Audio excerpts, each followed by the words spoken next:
Namaste thou premium. If we've one bird jazbet board sangder. नमस्ते Enzo, मैं सुन रहा हूँ कि फॉर्मूला वन की दुनिया में कुछ रोमांचक समाचार हैं। क्या ये सच है? वास्तव में विलियम साहब लुइस हैमिल्टन ने हम सभी को चौंका स्प्रे उनकी गिरशनाख्त जिस कि वे 2025 सीजन साथ एगे से स्कूडरिया फरफर में शामिल होंगे। वाह, ये थोड़ा अचानक है। उन्होंने अपने 7 ड्राइवर्स चैंपियनशिप में से 6 को सुनिश्चित किया है उस टीम मर्सिडीज को छोड़ने के बाद। इस मूव की पीछे कारण क्या है? हैमिल्टन ने हमेशा से फेरारी के लिए ड्राइव करने का सपना देखा है। वह आशा करते हैं कि वह 8वें विश्व खिताब को सुनिश्चित करेंगे और माइकल शूमाकर को सबसे अधिक सजावटी F1 ड्राइवर के रूप में पीछे छोड़ देंगे। ये एक बड़ा कदम है ना?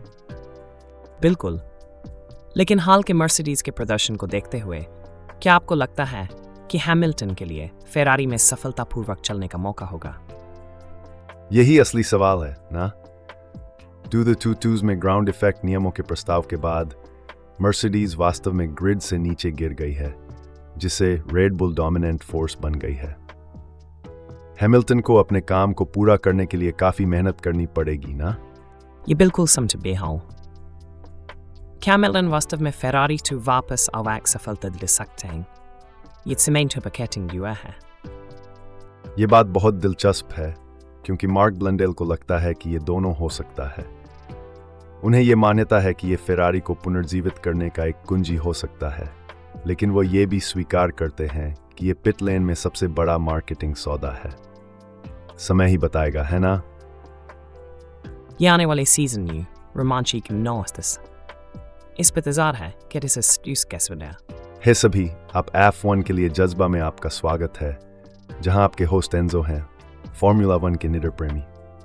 और उन्हें सीवजिलिंग शाफ और मिली शाथ एंड नैट हाउसबो। इसे भी यहाँ हर दिन है वही स्थान ही समय जहां हम आपको मोटर स्पोर्ट की नवीनतम खबरें प्रदान करते हैं। इसलिए उस सब्सक्राइब बटन पर क्लिक करना और उस घंटी को बजाना न भूलें ताकि कोई एपिसोड छूट न जाए। ठीक है, पूरी गति से आगे बढ़ें। चलिए आज के विषय में डूबते हैं।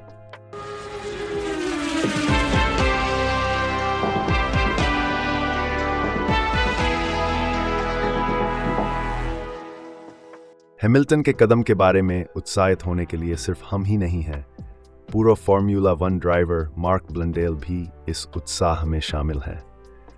उनका मानना है कि हैमिल्टन फेरारी को जीतने की रूपरेखा में वापस ला सकते हैं, और मुझे कहना है मैं सहमत हूं। क्या ये कदम थोड़ा जुआ नहीं है? हैमिल्टन ने मर्सिडीज के साथ अभूतपूर्व सफलता का आनंद उठाया है। उन्होंने उनके साथ से अपने 7 ड्राइवर्स चैंपियनशिप के छा जीते हैं। वह यहाँ एक बड़ी कूद रहे हैं, क्या नहीं? वास्तव में ये निश्चित रूप से एक जोखिम है, लेकिन कभी-कभी जैसा कि कहा जाता है, कोई जोखिम नहीं, कोई इनाम नहीं। हैमिल्टन शायद 39 साल के हों, लेकिन उनमें अभी भी उत्कटता और महत्वाकांक्षा है। वह फेरारी के साथ 8वें विश्व खिताब को सुनिश्चित करने की आशा कर रहे हैं और अंततः इतिहास में सबसे सम्मानित ड्राइवर के रूप में माइकल शूमाकर को पछाड़ने की उम्मीद कर रहे हैं। लेकिन जब से 2022 के वर्ष में ग्राउंड इफेक्ट नियमों को लागू किया गया है, मर्सिडीज ग्रिड में नीचे गिर गया है, जबकि रेड बुल ने प्रमुख बुल कब्जा कर लिया है। क्या हैमिल्टन फेरारी के लिए खेल का सिग्नल? ये $1 करोड़ का सवाल है। ब्लंडेल ऐसा उम्मीद करता है। उन्होंने एसोर्ड्स के साथ अपने साक्षात्कार में अपनी उत्साहिता साझा की, जहां उन्होंने एक ब्रिटिश ड्राइवर को फिर से स्कूडेरिया के लिए देखने के बारे में बताया। उन्होंने ये भी सुझाव दिया कि हैमिल्टन का फेरारी में जाना पिट लेन में सबसे बड़े मार्केटिंग सौदे में से एक हो सकता है, जिससे फेरारी के स्टॉक मूल्य में 6 या 7 अरब डॉलर की वृद्धि हो सकती है। वे अंकड़े भयानक है।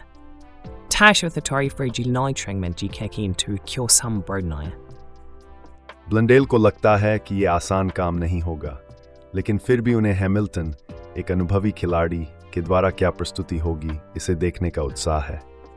जैसा कि उन्होंने कहा, लाल रंग की कार फेरारी हर लड़के के बचपन का सपना है और हर फॉर्मूला 1 ड्राइवर का सपना। इसलिए बहुत सारी उम्मीदें हैं और देखने में दिलचस्पी होगी कि क्या हैमिल्टन अपने सपने और हमारे सपनों को पूरा कर पाएंगे। Celoas kafchak, it's my smomd utsa or sankalun tum umidai to parakaitinga.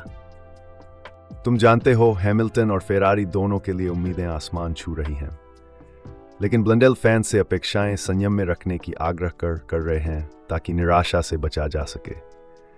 अंततः एक भयानक संयोजन है जो किसी की पूर्वानुमान से परे उम्मीदों को जगा रहा है। हैमिल्टन निश्चित रूप से एक कदम उठा रहे हैं, ठीक वैसे ही जैसे शूमाकर ने अपने 2 सामरिक खिताबों के बाद बेनेटन से फेरारी में जाने पर किया था। शूमाकर ने फेरारी के साथ शुरुआत करते समय कई महत्वपूर्ण बदलाव किए थे। क्या आपको लगता है कि हैमिल्टन भी इसी तरह के बदलाव को प्रारंभ कर सकते हैं? ब्लंडेल के अनुसार ये एक विशिष्ट संभावना है। उन्होंने इटालियन रेसिंग संस्कृति और ब्रिटिश संस्कृति के बीच अंतर को दर्शाया है। उनके अनुसार ब्रिटिश लोग बहुत संरचित होते हैं, उन्हें गुस्से में नहीं आने की कोशिश करते हैं और एक सख्त ऊपरी होंठ बनाए रखते हैं। वहीं इटालियन थोड़े ज्यादा उत्साही होते हैं और चीजें गर्म हो सकती हैं। उन्हें लगता है कि हैमिल्टन इटालियन टीम में थोड़ी शांति और नियंत्रण ला सकते हैं, और मेरे एक दोस्त को यह सुनकर बर्स्ट होगी। ये कोई छोटा काम नहीं है। मेरा मतलब है हैमिल्टन के पास बहुत सारा अनुभव है और वह जानते हैं कि वर्ल्ड चैंपियनशिप कैसे जीती जाती है। उन्होंने पर्याप्त चैंपियनशिप जीती हैं। लेकिन क्या वह वास्तव में फेरारी के सांस्कृतिक गतिविधियों पर प्रभाव डाल सकते हैं? समय ही बताएगा। हैमिल्टन अपनी ओर से मेजबानी में अपना अनुभव और ज्ञान लाने के तैयार दिखते हैं। वे लगभग कह रहे हैं, देखो मुझे पता है कि वर्ल्ड चैंपियनशिप कैसे जीती जाती है, चलो इसे मिलकर करते हैं। लेकिन अभी तक वह अपनी मर्सिडीज के संबंधित अनुबंध को पूरा करेंगे। और इसी के बारे में बात करते हैं। अगली रेस ऑस्ट्रेलिया में एल्बर्ट पार्क स्ट्रीट सर्किट पर होने वाली है, जो 24 मार्च को 4 बजे GMT पर शुरू होगी। क्या यह सही है? Nanos. Hamilton को फेरारी embracing towards in बरहली काम शुरू थारस रोमांचक होवर। मुझे कहना है यह सब बहुत ही रोचक है। हैमिल्टन का फेरारी में होने वाला बदलाव मोटरस्पोर्ट दुनिया में बहुत हलचल मचा रहा है, खासकर उन उच्च आशाओं के साथ। ये या तो एक ब्रिलियंट कदम साबित हो सकता है या फिर एक गलती। समय ही बताएगा। बिल्कुल सही। वो एक नया सफर शुरू करने वाले हैं और देखना रोचक होगा कि उनका अनुभव और युक्तियां फेरारी पर कैसा प्रभाव डालेंगी। जैसा कि ब्लंडेल ने कहा है, हमें निराशा से बचने के लिए अपनी आशाओं को नियंत्रित रखना चाहिए, लेकिन इस संयोजन के पोटेंशियल के बारे में उत्साहित होना मुश्किल नहीं है। वास्तव में ये एक भयानक जोड़ी है और उम्मीद की तलाश अनुभव से भरी हुई है। मुझे यकीन है कि पूरी दुनिया के प्रशंसक इसे कैसे विकसित होते हुए देखने के लिए उत्सुक होंगे, खासकर आगामी मौसम में। उसमें कोई संदेह नहीं है। यह हैमिल्टन और फोवी 2 एक नया अध्याय है और हम हर कदम पर उनके सफर का उत्साही पूर्वक मूल्यांकन करेंगे। लेकिन अब तक हमें हैमिल्टन अभी भी मर्सिडीज में है। इस मौसम के शेष भाग की उम्मीद करनी है। हाँ, और मुझे यकीन है कि हैमिल्टन अपने बड़े बदल से पहले मर्सिडीज में महत्वपूर्ण भाग लेंगे। ये फॉर्मूला वाइस एक रोचक समय का। विलियम, क्या आपने देखा है कि लोग इंटरनेट पर वर्तमान रेसिंग मौसम के बारे में क्या कह रहे हैं? आप वेब पर चिटर चटर की बात कर रहे हैं। चलिए देखते हैं। यहाँ साइमन एस स्प्रिंगल द्वारा एक पोस्ट है। उन्होंने कहा, पुराने मुझे बाहर लाओ। डेनियल रिकार्डो ने नकारात्मक स्पाइरल, सहयोगी के तनाव और यह कैसे जाना कि वह खत्म नहीं हुआ। उद्धरण। ओह, लगता है डेनिरिक बहुत समय से गुजर रहे हैं। इसके बारे में पंटर्स क्या कह रहे हैं? साइमन सेल ने कहा, रिकार्डो का अल्फाटोरी के लिए पिछले सीजन में 7 रेस का वापसी केवल कुछ हद तक ऊंचाइयों तक पहुंची। मेक्सिको में ग्रिड पर 4थी जगह पर चौंकाने वाली कार में। उद्धरण। लेकिन इसे पूरी तरह से स्वीकार नहीं कर रहे हैं। कहते हैं कि रिकार्डो ग्रिड पर सबसे धीमी कार में नहीं थे। सच्ची बात? हाँ, और प्रोफेशनल पार्क 781 भी साइमन के टिप्पणी में और जोड़ता है।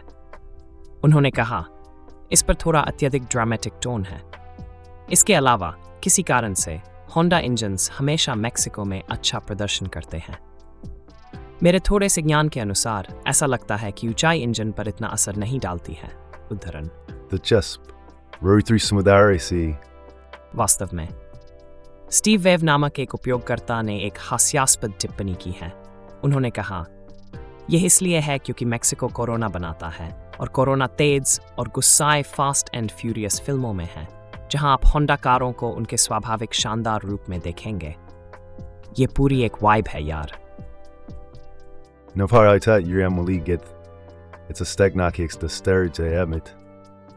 बिल्कुल। और ये दिखाता है कि फॉर्मूला 1 के प्रशंसक हर पहलू पर कितने प्रेमी हैं, ड्राइवर हो या इंजन। कभी भी एक उबाऊ नहीं हुआ है क्या आपको लगा है? वाकई कभी उबाऊ लम्हा नहीं होता है। ये प्रशंसक हमें वाकई सतर्क रखते हैं। क्या आपको लगता है आज F1 के लिए जज्बा पर हमारे पास इतना ही समय है? हमें आशा है कि आपने हमारे रोचक फॉर्मूला 1 की दुनिया में गहराई से जानने का आनंद लिया होगा, हैमिल्टन के फेरारी में स्थानांतरण और अन्य वर्तमान मुद्दों पर चर्चा की। याद रखें, हमारे लिए आपका समर्थन आवश्यक है, इसलिए सदस्यता लेने और अधिसूचनाएं सक्रिय करने में संकोच न करें। हमारे पॉडकास्ट को अपने सोशल मीडिया प्लेटफॉर्म पर मोटर स्पोर्ट प्रेमियों के साथ साझा करें या शायद स्थानीय पब में एक पिंट के साथ। और अगर आपने आज के एपिसोड का आनंद लिया हो तो हमें टिप्पणी अनुभाग में बताएं। बिल्कुल, सबको फॉर्मूला 1 के बारे में बातचीत करना पसंद होता है। और हाँ, हमारे दैनिक एपिसोड न छोड़ें। हाँ, आपने सही सुना है, हम हर दिन आपके साथ हैं, चाहे बारिश हो या चमक रही हो। फॉर्मूला 1 की दुनिया से आपको नवीनतम समाचार प्रस्तुत करते हुए। हमारे पॉडकास्ट के भिंडी में कुछ रोमांचकारी चीजें पक रही हैं, इसलिए अपनी आंखें खोले रखें। हम आपके समय और रुचि की सचमुच सराहना करते हैं। हम F1 के लिए जज्बा पर अगली मुलाकात की आशा कर रहे हैं। धीमे धीमे चलना, ध्यान रखना, हमारे चैनल का सामग्री सोने की तरह है।